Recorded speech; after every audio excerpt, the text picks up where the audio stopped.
हमारे घर में, परिवार में, जीवन में कोई विशेष परिस्थिति और आपत्ति आवे तो प्रभु के उस चित्र को, चरित्र को याद करें कि देखिए किस तरह से महाराज जनक की सभा में उथल पुथल मची हुई है और भगवान सहज और शांत है।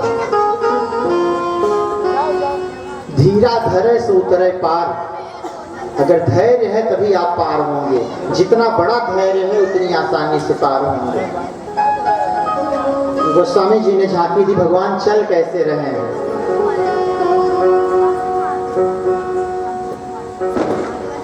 सहज ही चले सकल जग स्वामी, मनहु मत मत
रामचंद्र की जय।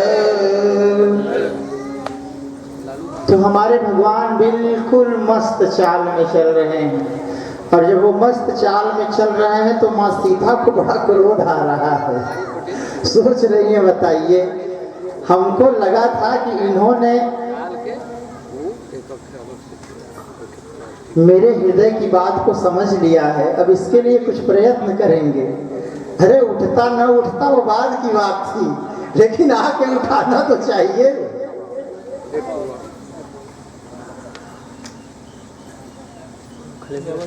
अब माँ जानकी की माता जी, उन्होंने देखा कि ये कोमल, ऐसा लग रहा था कि पुष्प से ही प्रहार करो तो ये बेहोश हो जाएंगे, इतने कोमल हमारे भगवान, और इतने कठोर धनुष को उठाने चल दिए हैं। कहीं ऐसा न हो कि अधिक उत्साह में उठाते समय इनके मुंह से खून न आ जाए। जैसे पहले माताएं हमको रोकती थी कि मत उठावा नहीं तो नाड़ा उखड़ जाए, तो वो माँ है, उनको करुणा आ रही है। उन्होंने सोचा ये इतने कोमल हैं, ये उठाएंगे कैसे। किसी चतुर सखी ने बताया कि रवि मंडल देखत लघुलागा, उदय तासु त्रिभुवन तम भागा। सूर्य भगवान कितने छोटे लगते हैं, जब निकलते हैं तब समझ में आता है कि उनका प्रकाश। कह कुंभज कह सिंधु अपारा, सो से सुयस सकल संसारा। कहाँ कुंभज ऋषि और कहाँ अपार समुद्र, परंतु उन्होंने उसको पी लिया, सोख लिया।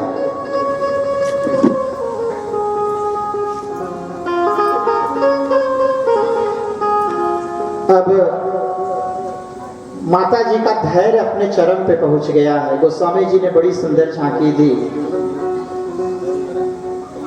काबर जब कृषि सुखाने, समय चूकी भूमि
भगवान पहुँचते हैं और कब धनुष को उन्होंने स्पर्श किया, कब पकड़ा, कब उठाया, किसी को भी दिखा नहीं,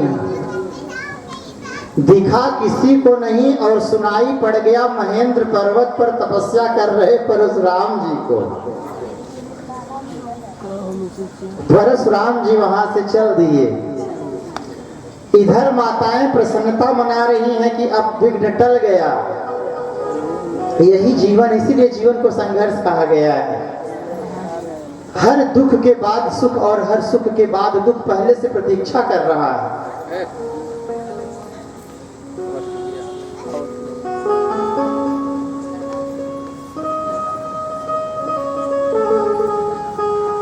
माता जानकी को इशारा किया गया और चतुर सखियां उनको लेके चली भगवान की तरफ।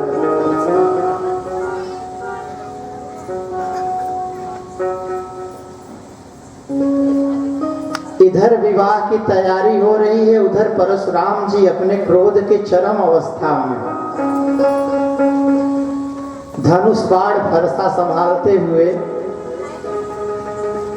धड़धड़ा के राजमहल में प्रवेश करते हैं। अच्छा, ये भी राम की तरह सब जान रहे थे, अंतर्यामी थे, परंतु पहुंच के पूछ रहे हैं कि क्या बात है, बड़ी भीड़ भाड़ है, सुन के आए हैं धनुष भंग और यहाँ बड़ी विनम्रता से पूछ रहे हैं। सारा वृत्तांत सुना उन्होंने और जब देखा कि उनके आराध्य महादेव का धनुष वहां टूटा हुआ पड़ा है, बड़े क्रोधित हुए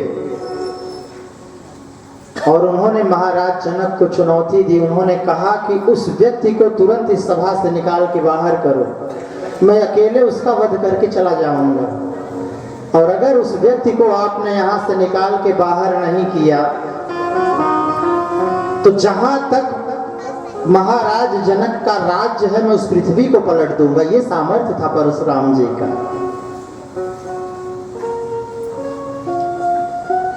परशुराम जी का क्रोध देख के और यह देख कर, देखिए प्रभु यहां बोले जरूर हैं लेकिन तब बोले हैं जब सब मौन हो गए।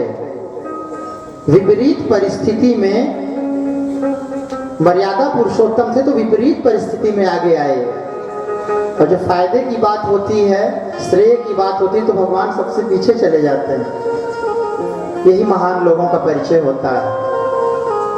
भगवान हाथ जोड़े परशुराम जी से और कह रहे हैं, नाथ शंभु धनु भंजन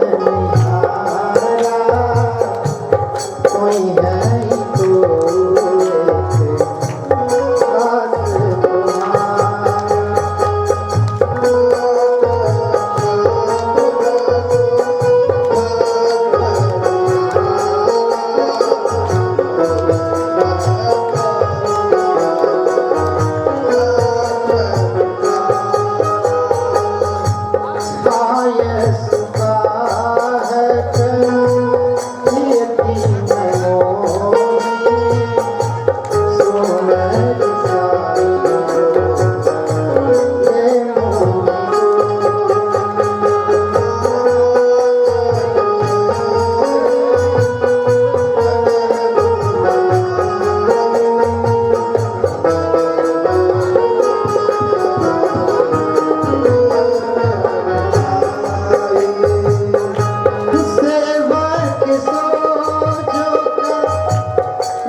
लक्ष्मण जी और परशुराम जी का संवाद बढ़ता चला जा रहा था। लखन बचन आहुति सरिस भृगुपति कोप किसान, बढ़त देख जल सम बचन बोले रघुकुल भान।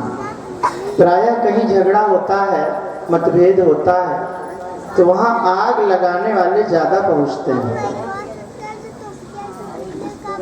जैसे जैसे संख्या बढ़ती जाती है, ऐसे ऐसे मारपीट की संभावना भी बढ़ती जाती है। ऐसे समय में हमको क्या करना चाहिए? जहाँ कोई अपना आपा खो रहा हो, देखिए मर्यादा पुरुषोत्तम भगवान, जबकि सारी गाली इन्हीं को मिल रही है, थोक में इनको गाली मिल रही है, लेकिन भगवान ने क्या कहा? जल के समान वचन बोला। और बोल क्या रहे हैं? हमें तुम्हें कस सरवर ना था। बोले प्रभु हमारी आपसे क्या बराबरी? कहो न कहा चरण कह माथा। अरे प्रभु आप मस्तक के समान हैं, मैं चरण के समान हूँ, हमारी आपकी क्या बराबरी? आप हमसे लड़ना चाहते हैं? मैं तो आपके चरणों में लेटा हुआ हूँ प्रभु, आप हमको उठाओगे तब न गिराओगे, मैं तो पहले से लेटा हुआ हूँ।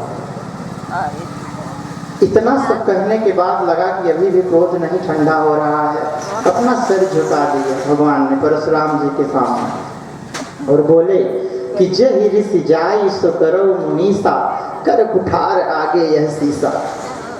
बोले मेरा मस्तक आपके सामने है प्रभु, आपके हाथ में फरसा है, आप तत्काल प्रहार करिए, झंझट खत्म करिए, किसी और को कष्ट मत दीजिए नाथ।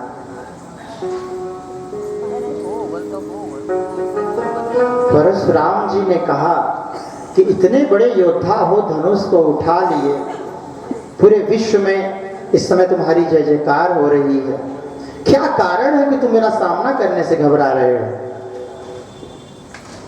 भगवान ने कहा प्रभु मैं घबरा नहीं रहा हूं,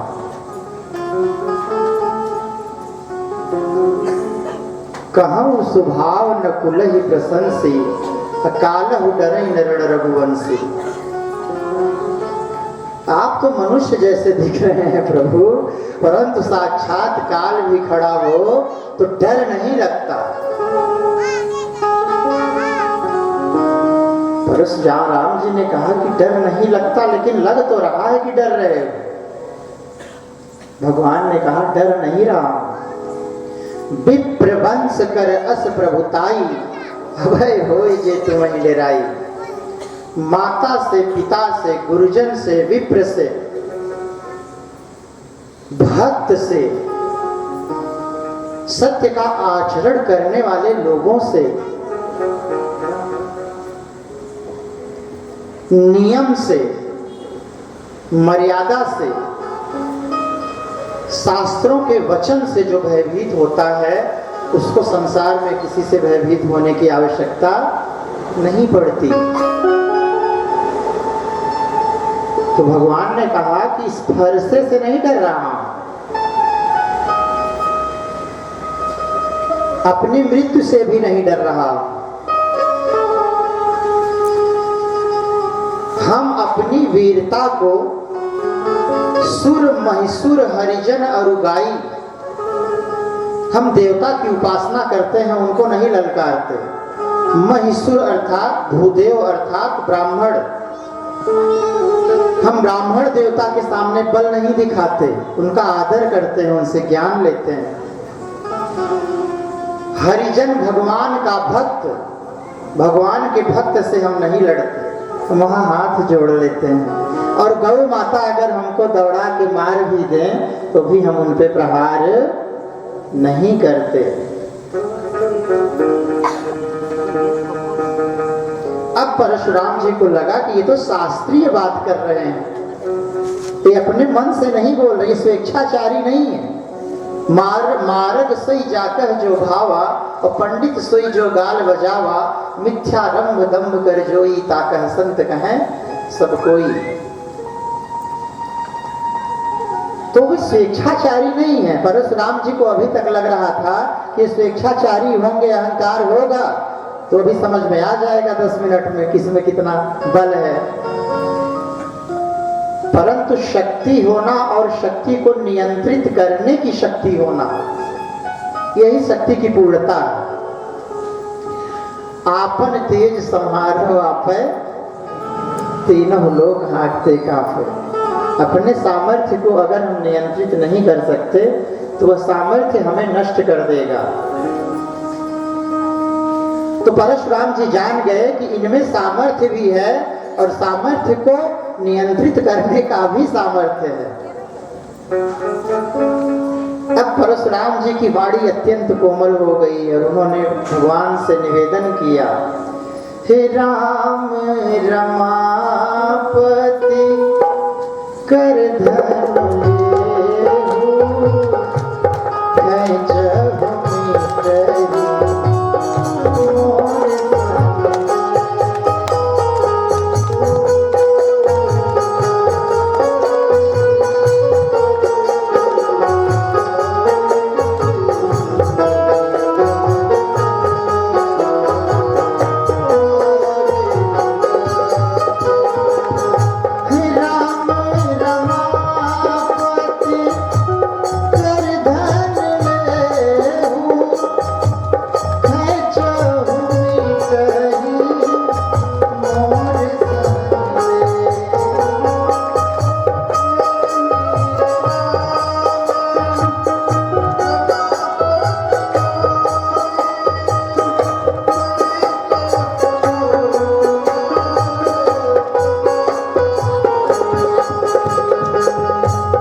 कितना सुंदर अर्थ है इस पंक्ति का। देखिए भगवान क्या कह रहे हैं। जैसे कल एक प्रसंग आया था ना, मारो मत जाने दो, मारो मत जाने दो, ये है शास्त्र और शास्त्र का अर्थ। अब यहाँ क्या कह रहे हैं, इसमें भी बड़े अर्थ निकल रहे हैं। परशुराम जी कह रहे हैं, राम, हे राम, रमापति अर्थात भगवान विष्णु का कर अपने हाथ में धनु अर्थात धनुष को आप लीजिए। हे राम, आप भगवान विष्णु के धनुष को अपने हाथ में लीजिए। एक अर्थ इसका ये निकल गया। और दूसरा अर्थ ये निकला कि परशुराम जी पहले ही जान गए कि ये भगवान के अवतार हैं, परंतु लोगों को पता न चले, इस तरह से वो अपनी वाणी की मर्यादा में अपनी बात को रख रहे हैं। तो क्या कह रहे हैं, राम रमापति कर धनु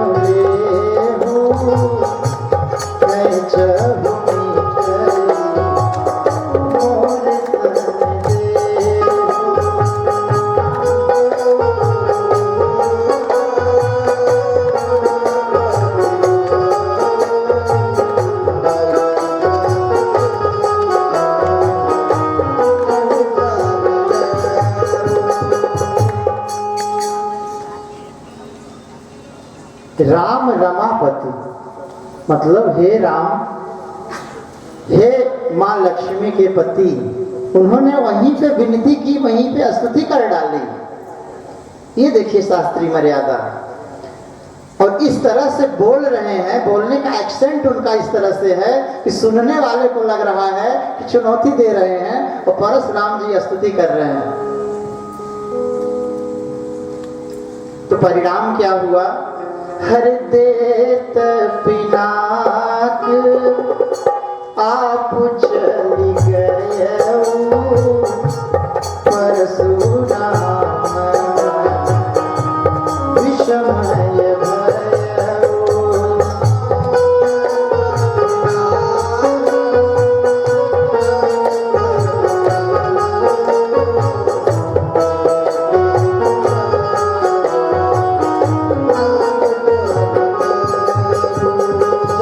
चला गया तो परशुराम जी अवाक रह गए और हाथ जोड़ के क्षमा मांगने लगे।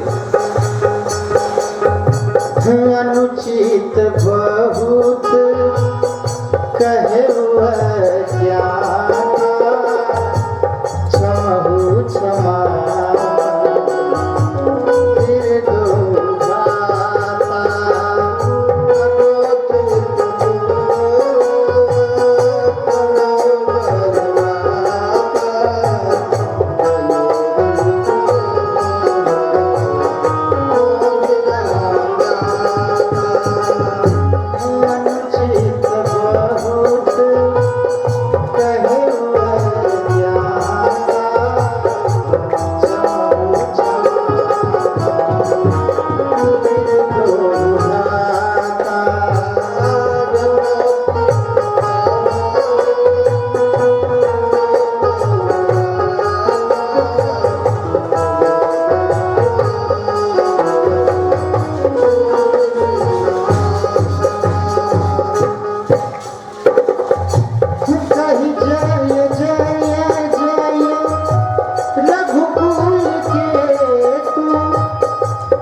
राम जी ने अपना धनुष भगवान को प्रदान किया तो प्रभु श्री राम 14 कला के स्वामी थे। 4 कला परशुराम जी के पास थी अवतार की। राम से पहले अवतार परशुराम जी का था। अपनी चारों कलाएं उन्होंने भगवान को प्रदान की। इस प्रकार से 12 4 16 कला के पूर्ण स्वामी भगवान बने और यही पूर्ण अवतार उनका कृष्णा अवतार में हुआ जब वो 16 कलाओं को लेकर प्रकट हुए। परशुराम जी के जाने के पश्चात फिर से विवाह की तैयारियां होने लगी।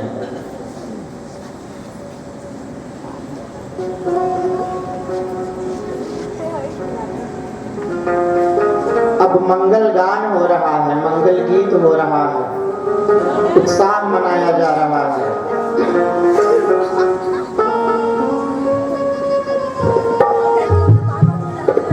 तो कैसे गा रही हैं सब? आजू मिथिला नगरिया निहाल सखिया, आजू मिथिला नगरिया निहाल सखिया, चारों दूल्हा में बड़का कमाल सखिया,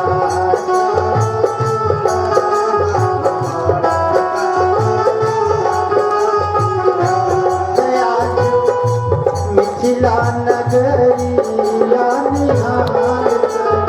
सखिया,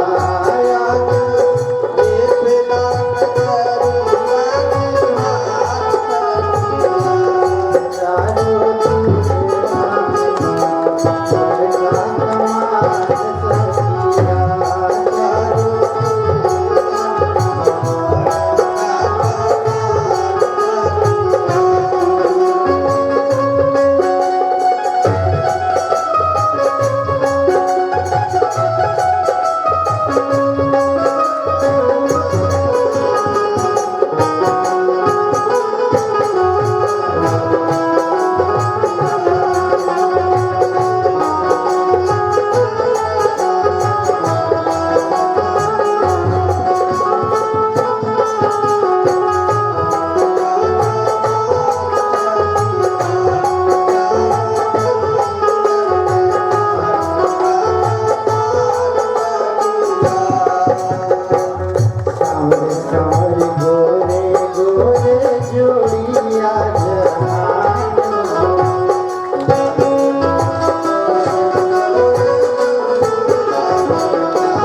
एक बड़ा ही सुंदर प्रसंग छूट रहा था।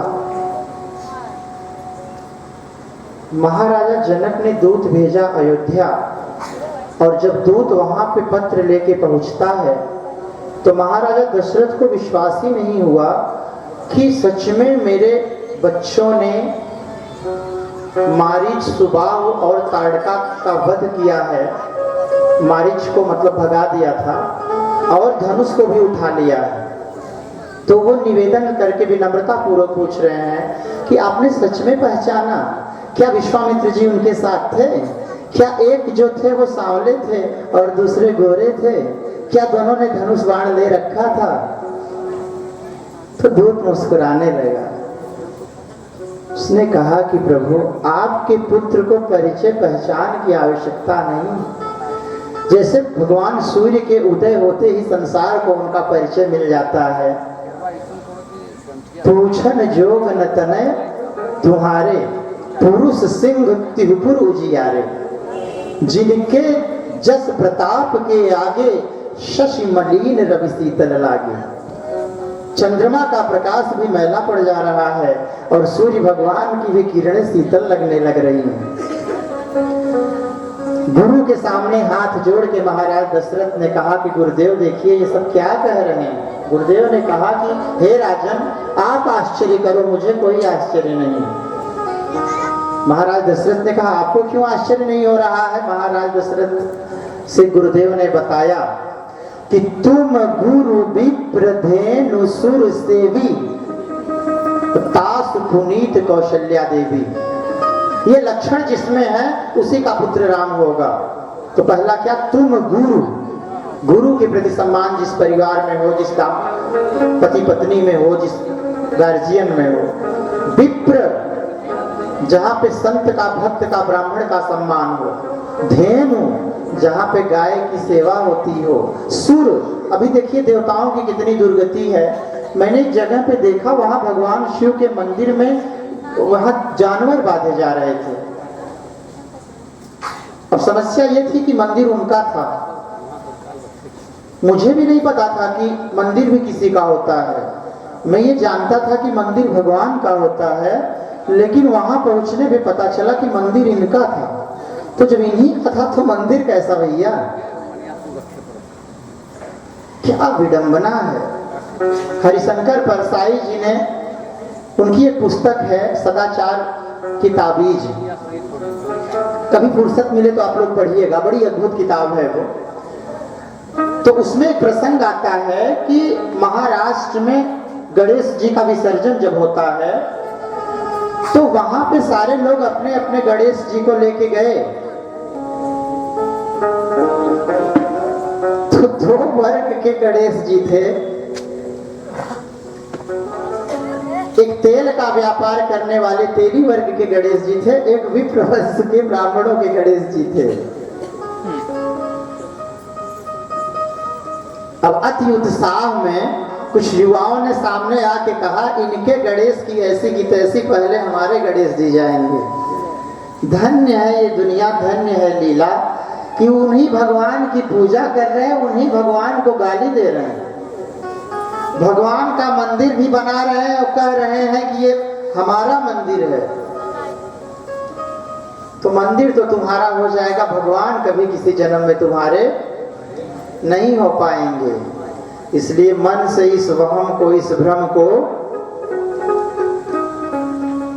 जिसने भी अहंकार किया,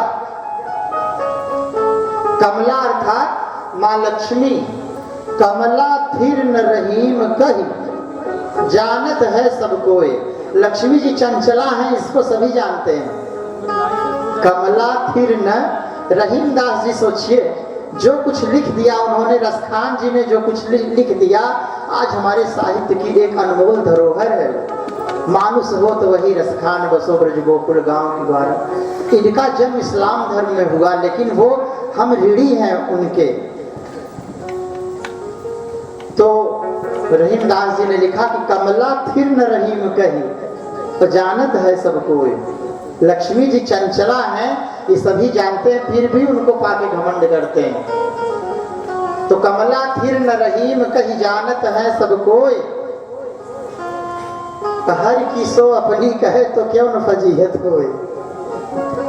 तो इसलिए प्रभु अगर किसी ने मंदिर बनवाया हो तो स्वप्न में भी ये मत कहिएगा कि हमारा मंदिर है। मंदिर सिर्फ भगवान का होता है।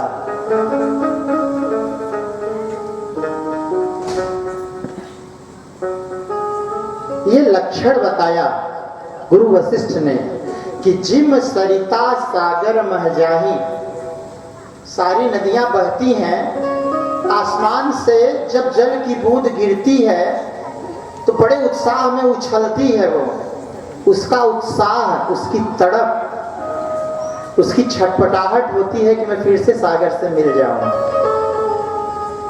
सूर्य भगवान की किरणें उनको सागर से उठा के ले आई।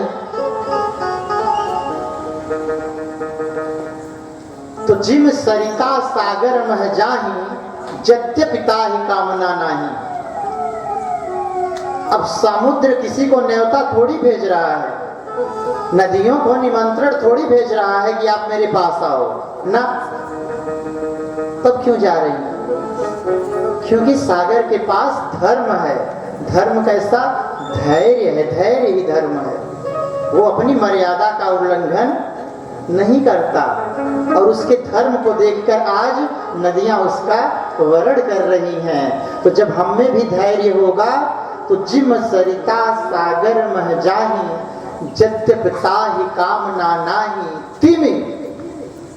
अच्छा, सारे लोग जब मिलते हैं किसी संत महात्मा से तो सबके मन में यही प्रश्न होता है कि भगवान हमारे घर में सुख शांति रहे, हमारे बाल बच्चे, हमारे दाम्पत्य जीवन में, हमारे परिवार में। ये सूत्र है, जिम सरिता सागर मह जाही, यद्यपिता ही कामना नाही तिमि। सुख संपत्ति बिना ही बोलाए और धर्मशील पहि जाहि सुभाए। अगर धर्म का आचरण आप करते हो तो धर्म एव हतो हंति धर्मो रक्षति रक्षितः। अगर आप धर्म को मारोगे तो धर्म भी आपको मारेगा, अगर आप धर्म की रक्षा करोगे तो धर्म आपकी रक्षा करेगा। इसलिए धर्म का आचरण करिए। अब फिर समस्या आ गई कि धर्म क्या है, पहले इसको जाने। तो बहुत कठिन नहीं है, बहुत सरल है। पर हित सरिस धर्म नहीं भाई। जब कुछ देने की इच्छा मन में आए तो धर्म है, और किसी का हड़पने की इच्छा आए तो अधर्म है। तो हड़प तो लोगे आप, लेकिन वो टिकेगा नहीं। राम विमुख संपत्ति प्रभुताई, और जाए रही पाई बिन पाई। जो आया है, जो आने वाला है, वो दोनों चला जाएगा। जैसे सड़ा हुआ आलू रख दीजिए तो जो अच्छे आलू हैं वो भी, तो अधर्म से प्राप्त किया गया जो कुछ भी है वो आपके जो धर्म से प्राप्त है उसको भी नष्ट कर देगा। इसलिए धर्म का पालन करना चाहिए। और अगर आप धर्म का पालन करेंगे तो फिर प्रार्थना नहीं करनी पड़ेगी, सारा सुख स्वतः आपके पास आएगा। समय हो गया है, आरती की तैयारी करें।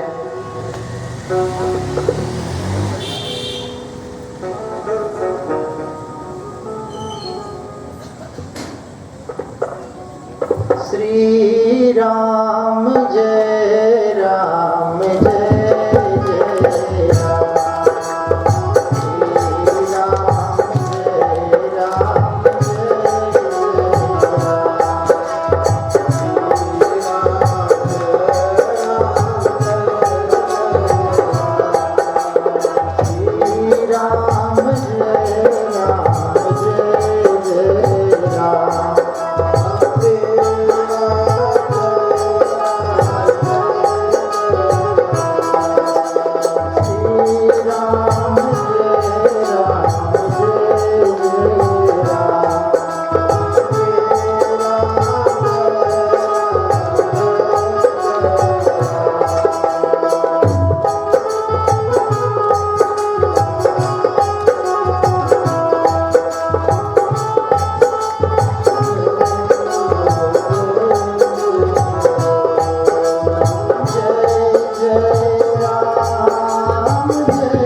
प्यारे तुम